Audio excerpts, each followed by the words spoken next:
আজকের এই ভিডিওটা শুধুমাত্র এবছর অর্থাৎ এইচএস ভোকেশনাল ক্লাস 12-এর যারা ইংরাজি পরীক্ষা দিতে চলেছ তাদের জন্য স্পেশালি এই ভিডিওটা।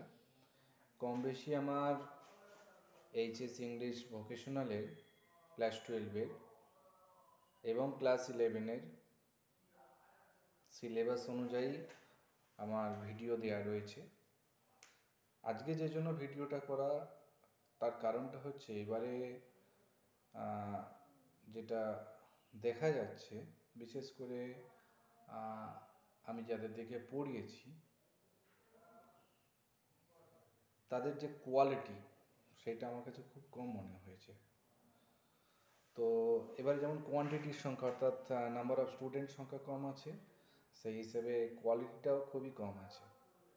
তো কেমন করে ইংরাজি পরীক্ষা বৈতরণী পার করবে তোমরা, তার জন্য স্পেশালি এই ভিডিওটা কিংবা আমার এই বক্তব্যটা। ভিডিওটা কিছু দেখতে পাবে না, শুধুমাত্র বার্তা দেওয়ার জন্য। তবে বার্তার মধ্যে অনেক কিছু চমক আছে, বলা যায় টিপস আছে। সেই টিপসগুলো যদি মেনে চলা যায়, আশা করি তোমরা ইংরাজিতে ভালো নাম্বার পাবে।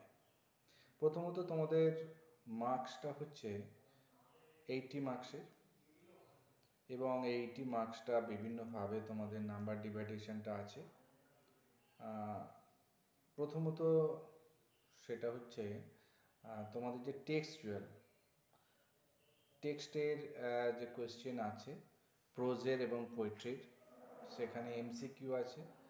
সেখানে তোমরা যদি একটু মনোযোগ দিয়ে যারা ক্লাসগুলোকে ফলো করেছো নিশ্চয়ই করতে পারবে। প্রোজের মধ্যে তোমরা পড়েছো 3 কোয়েশ্চেন, নাম্বার 2 পড়েছো তোমরা the parrots training, number 3 the face of Judas Iscariot. তো সেখানের গল্পগুলো খুবই সহজ, ঘটনাগুলো যদি জানা থাকে এমসিকিউ নিশ্চয়ই পারবে। এবং পোয়েট্রির ক্ষেত্রে তোমাদের লাস্ট থেকে যদি আমরা ধরি দ্য সেন্ড অফ, এই কবিতাটা আছে, এই পোয়েট্রিটা। তারপর আছে ব্রেক ব্রেক ব্রেক। আর প্রথম যে কবিতাটা পোয়েট্রিটা সেটা হচ্ছে আই রিমেম্বার। তো আমার যেটা মেন বক্তব্য, পোয়েট্রি দিয়ে যে 5 নম্বরের কোয়েশ্চেন তোমাদের লিখতে হবে, 6 নম্বরের, তো সেখানে যে দুটো কোয়েশ্চেন লিখতে হবে, দুটো প্রোজের বড় কোয়েশ্চেন ব্রড অ্যান্সার এবং দুটো পোয়েট্রি। তো পোয়েট্রির ক্ষেত্রে আমার সাজেশন যেটা, সেটা হচ্ছে যদি দুটো পোয়েট্রি আউট অফ 3 পোয়েট্রি, মানে 3টে কবিতার মধ্যে থেকে দুটো পোয়েট্রি যদি ভালোভাবে তোমরা, শুধুমাত্র আমি সেই সমস্ত স্টুডেন্টদের জন্য টিপসটা বলছি, শুধুমাত্র যদি সাবস্টেন্সটাও তোমরা লিখে দাও, সাবস্টেন্সটাও, তাহলেও কিন্তু তোমরা একটা কমন নাম্বার পাবে। অর্থাৎ আমার কথায় something is better than nothing. যারা বলছে যে কিছু লিখতে পারবো না, তো আমি সেভাবেই স্টুডেন্টদের গাইড করেছি ইন অ্যান অ্যাভারেজ স্টুডেন্টদের জন্য।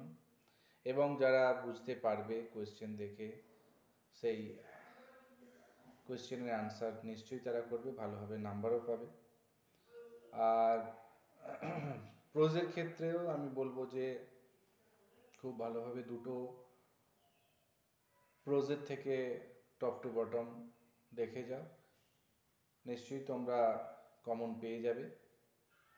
আর একটা নাম্বার তোলার সহজ একটা পথ আছে, সেটা হচ্ছে আনসিন পার্ট। আনসিনটা তোমরা একটু মনোযোগ দিয়ে পড়বে, তাতে টেবিল কমপ্লিশন থাকে, ট্রু ফলস থাকে। সেগুলো যদি ভালো করে দেখা হয়, কোনো বছরে হয়তো 12 নম্বর থাকে, কোনো বছর 10 নম্বর থাকে। সেটা করলে নিশ্চয়ই তোমরা খুব ভালোভাবে পাবে। এবং কোয়েশ্চেন দেখে যে এই জায়গা থেকে আমার অ্যান্সার হবে বলে মনে হচ্ছে, সেই জায়গাটা তোমরা টুকে দিয়ে এলেও নিশ্চয়ই নাম্বার পাবে। তাই আমার মতে আরেকবার তোমার দিকে ওয়ার্নিং দেয়, কোনো কিছু সাদা পাতা রেখে আসবে না। ভালো করে কোয়েশ্চেনটা পড়বে, পড়ে তারপর উত্তরটা দেবে, ঠিক আছে? এবার আসি রাইটিংয়ের ক্ষেত্রে। রাইটিং তোমাদের 10 নম্বর থাকে, সেখানে রিপোর্ট লিখতে বলা হয়ে থাকে, আর লেটার রাইটিং হতে পারে। লেটার রাইটিংয়ের মধ্যে অফিসিয়াল লেটার, প্রাইভেট লেটার থাকে, এবং বেশ কয়েক বছর যাবৎ তোমাদের সিভি রাইটিং লিখতে বলা হয়েছিল। এবারেও সেই চান্সটা আছে তোমাদের সিভি লেখার ব্যাপারটা। তো অ্যাপ্লিকেশন লেটারের যে ফরম্যাট আছে টু দিয়ে অ্যাড্রেস করা, যাকে যেটা লিখতে বলা হচ্ছে, সেই ফরম্যাটগুলো যদি তোমরা কমপ্লিট করে আসো এবং দু একটা সেন্টেন্স যদি তোমরা লিখে আসো, তাহলে সেখানে একটা কমন নাম্বার পাওয়া যাবে। অর্থাৎ 80-র মধ্যে তোমাকে পেতে হবে 24, অর্থাৎ you have to get 24 marks out of 80 marks. এটা মাথায় রেখে পরীক্ষাটা দেবে, এবং তোমার টার্গেটটা থাকবে হাই। সুতরাং এখানে পাস করাটা কোনো অসুবিধা নেই, শুধু একটু মাথা খাটাও, বুদ্ধি প্রয়োগ করো, আর ক্লাসগুলো যেগুলো করেছো সেগুলো ফলো করো, মানে স্মরণ করো, নিশ্চয়ই তোমরা লিখতে পারবে। আর গ্রামারের ক্ষেত্রে গ্রামারে ভয়েস থাকে, ন্যারেশন থাকে, এবং আর্টিকেল প্রিপোজিশন অবশ্যই কমন থাকে, এরর কারেকশন, এগুলো ভালোভাবে তোমরা মনোযোগ দিয়ে করবে, নিশ্চয়ই তোমরা ভালো ফল পাবে। Best of luck. আবার পরবর্তী কোনোভাবে যদি তোমাদের গাইড করা যায়, নিশ্চয়ই তোমাদের ইনফর্ম করব। ওকে।